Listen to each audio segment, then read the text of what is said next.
ବର୍ଷର ରଣୀ ଭିତରେ ଗୋଟାଏ ବି ଲାଲ ଅପରେସନରେ ଭାଗ ନେଇ ପାରିଲୁନି, ଗୋଟାଏ ଲାଲ ବାବୁକୁ ଧରି ପାରିଲୁନି। ଗୋଟେ ଗୁଡ୍ ଫର୍ ନଥିଂ ଡିରେକ୍ଟର ଅଫିସରକୁ ମୁଁ ଆଉ ଗୋଟେ ଭଲ ଇଏକୁ କେମିତି ଟ୍ରାନ୍ସଫର କରିବି? ମାନେ ହ୍ୱାଟ୍ ଜଷ୍ଟିଫିକେସନ୍ ହାଉ?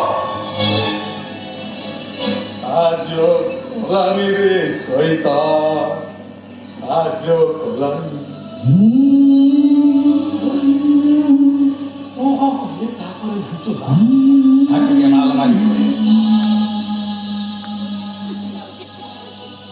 କଣ କଲି?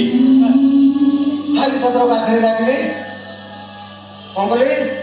ଖାଲି ପତ୍ର ପାଖରେ ଡାକିଲି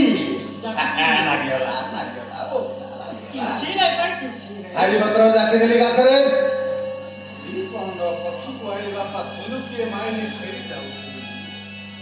ଡାକିଲେ କିଏ ଡାକିଲେ?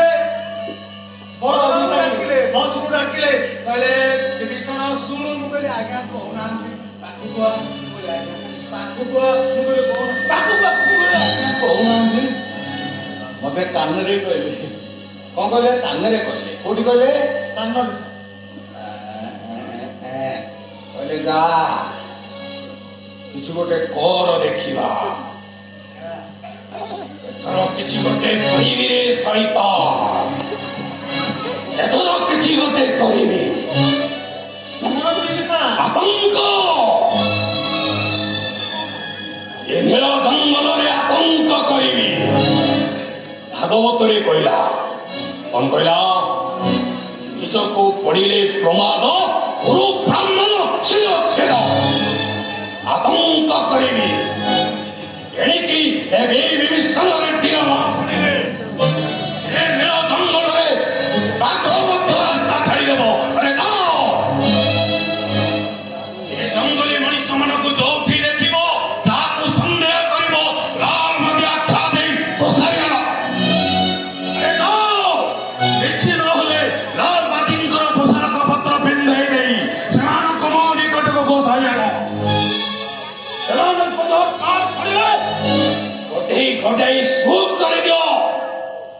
ଲାଲ ବାଦୀଙ୍କର ପ୍ରସାର ପତ୍ର ଫିଙ୍ଗି ଦେଇ, ସାହିତ୍ୟର ପ୍ରସାର ପତ୍ର ଫିଙ୍ଗି ଦେଇ ଗୋଟେଇ ଏ ଜଙ୍ଗଲୀ ଗୁଡାକ ଆରେଷ୍ଟ କର। ପତ୍ର ପତ୍ରିକା, ଟିଭି, ନ୍ୟୁଜ ପେପରରେ ବର୍ଣ୍ଣନା ବାହାରିବ। ଆଉ ତାପରେ ମୋର ସହରକୁ ବଦଳି ହେଇଯିବ ସହିତ। ସୁବର୍ଣ୍ଣ ସୁଯୋଗ ହାତ ଛଡ଼ା କର ନାହିଁ, କିଛି ଗୋଟେ କରି ଦେଖ।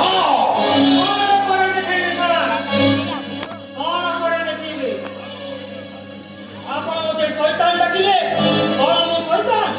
ମୋ ସନାତନ ସିଂ, ହାବିଲଦାର ସନାତନ ସିଂ।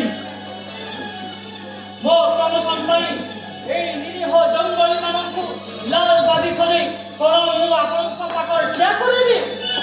এই ঘূর্ণিত কুৎসিত କାର୍ଯ୍ୟ ମୋ ଦ୍ୱାରା ହେଇପାରିବନି ସାର୍, ମୋ ଦ୍ୱାରା କଦାପି ହେଇପାରିବନି।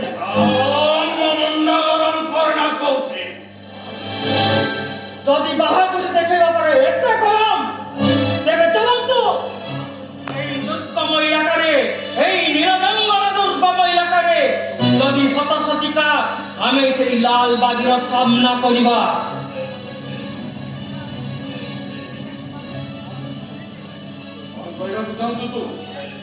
ଆଜି ଯାଏ ତ ଗୋଟାଏ ଆପଣ ସଦସ୍ୟକୁ ଧରି ପାରିଲେନି, ତେବେ କୋଉ ବୀର ପଣିଆରେ ଆପଣ କହୁଛନ୍ତି ସେଇ ଆଦିବାସୀ ମାନଙ୍କର ମିଛ ପଣିଆ ଆଉ ମିଶମିଶିକା ଲାଲ ବାଦୀ ସଜେଇ ଗୁଳି କରି ହତ୍ୟା କରି ଧର୍ମ ସହିବନି ସାର୍, ଧର୍ମ ସହିବନି। ଆଜି ପରା ସେଇଟା ଆବଶ୍ୟକ ପଡ଼ିଲା।